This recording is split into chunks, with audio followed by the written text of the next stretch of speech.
Dieu voudrait se révéler au monde comme le Dieu qui bénit, comme le Dieu qui enrichit. La Bible dit c'est la bénédiction de l'Éternel qui enrichit, qui rend riche et ne se fait suivre d'aucun chagrin. La sorcellerie peut te présenter quelque chose que tu voudrais bien, mais quelle est sa finalité? C'est la mort. C'est la bénédiction de l'Éternel qui enrichit. Ce que Dieu te donne, bien-aimé, ce n'est pas pour un temps, c'est à perpétuité.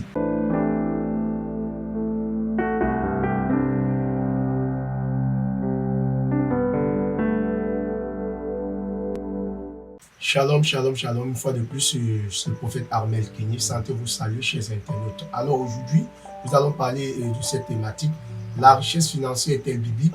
C'est une question qui bat beaucoup son plein dans les églises.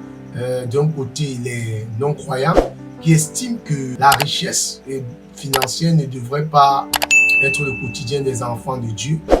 D'aucuns qui pensent que la richesse financière devrait être le partage des enfants de Dieu. Alors, on va vérifier ceci à la lumière des Saintes Écritures.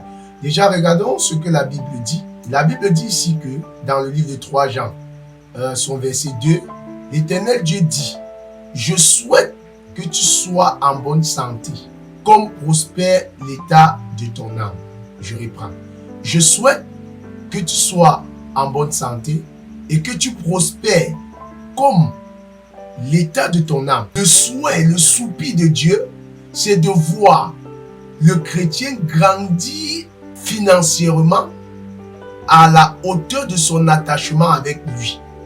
C'est-à-dire quoi? On réalise que la richesse est d'abord une affaire spirituelle. C'est d'abord une affaire spirituelle. Parce que quand Dieu dit « Je souhaite que tu prospères comme prospère l'état de ton âme », ceci pour dire que si ton âme n'est pas prospère en Dieu, tu ne peux pas vivre la prospérité financière. Donc, quand l'Éternel parle ici de prospérité, il n'y a pas que la prospérité financière, il y a matériel, spirituel, en fait, tout ce qui va avec.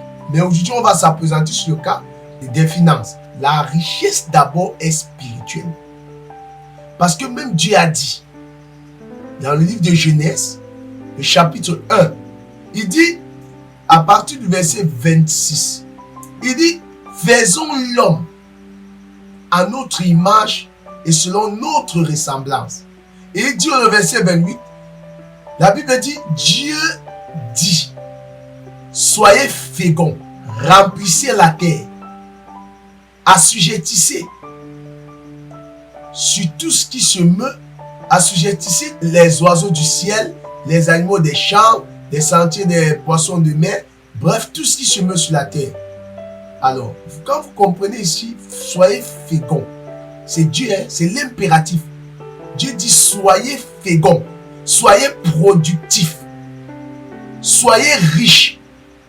Bien-aimés, écoutez très bien. Dieu n'est pas contre la richesse financière. Encore que Dieu voudrait se révéler au monde comme le Dieu qui bénit, comme le Dieu qui enrichit. La Bible dit c'est la bénédiction de l'Éternel qui enrichit, qui rend riche et ne se fait suivre d'aucun chagrin. La sorcellerie peut te présenter quelque chose que tu voudrais bien, mais quelle est sa finalité? C'est la mort. C'est la bénédiction de l'Éternel qui enrichit. Ce que Dieu te donne, bien-aimé, ce n'est pas pour un temps, c'est à perpétuité. Dieu te donne une richesse que tes générations, tes descendants vont se réjouir. Tes descendants vont se réjouir. Oui, écoutez encore très bien ceci. Quand on regarde le livre de Luc chapitre 4, le verset 18 à 19, c'est Jésus lui-même qui dit. Il dit, l'Esprit du Seigneur est sur moi, car il m'a oint pour annoncer la bonne nouvelle aux pauvres, pour consoler ceux qui ont le cœur brisé, pour proclamer la délivrance aux captifs, le recouvrement de la vue aux aveugles, libérer les prisonniers et publier une année de grâce au Seigneur. La question que j'ai à te poser, cher monsieur, chère madame, quand la Bible parle ici, consoler ceux qui ont le cœur brisé, maintenant qui dit annoncer la bonne nouvelle aux pauvres, selon toi, quelle est la bonne nouvelle qui vient annoncer aux pauvres? C'est que je suis la richesse. Ça veut dire qu'il dit ici que arrêtez de penser que vous êtes né pour mendier. Quand tu as Jésus, tu as la richesse en toi. Encore que l'or et l'argent appartiennent à qui? À notre Dieu. Bien-aimé dans le Seigneur. Si vous êtes quelque part où quelqu'un vous dit, un certain Dieu vous dit que non, la richesse financière n'est pas biblique. Ne donnez plus vos offrandes. Ne participez plus à rien. Ça sert donc à quoi? Parce que la Bible dit que celui qui travaille à l'autel se nourrit de l'autel. Oui. Alors, je vais vous dire une chose, je ne vais pas pousser les réflexions plus loin. Écoutez, une église qui n'est pas capable de répondre aux besoins d'un fidèle n'a pas droit d'existence. Une église qui n'est pas capable de répondre aux besoins de sa société n'a pas droit d'existence. Parce que l'église, en dehors du fait qu'elle prie, en dehors du fait qu'elle a une mission éducative, instructive, elle a aussi une mission d'accompagnement. Oui, l'église doit œuvrer dans le social. Regardez les églises catholiques. Dans le social, ils sont dedans. Mais attendez, si toi, pasteur, tu estimes que la richesse financière n'est pas de Dieu, ne prends plus les collectes, ne prends plus les offrandes. Prie. Parfois, nous sommes hypocrites. Les mêmes personnes qui vous disent non, c'est maman. Dieu est contre l'amour de l'argent. Dieu n'est jamais contre l'argent. La Bible dit dans 1 Timothée 6, l'amour de l'argent qui est la racine de tous les maux. La Bible n'a pas dit l'argent, l'amour. C'est-à-dire quand tu commences à vénérer l'argent, quand tu commences à adorer, c'est-à-dire ton cœur repose sur l'argent, là tu as mis Dieu, ou alors tu as relayé Dieu au second plan et tu as mis l'argent à l'avance. Là, c'est là où il y a problème.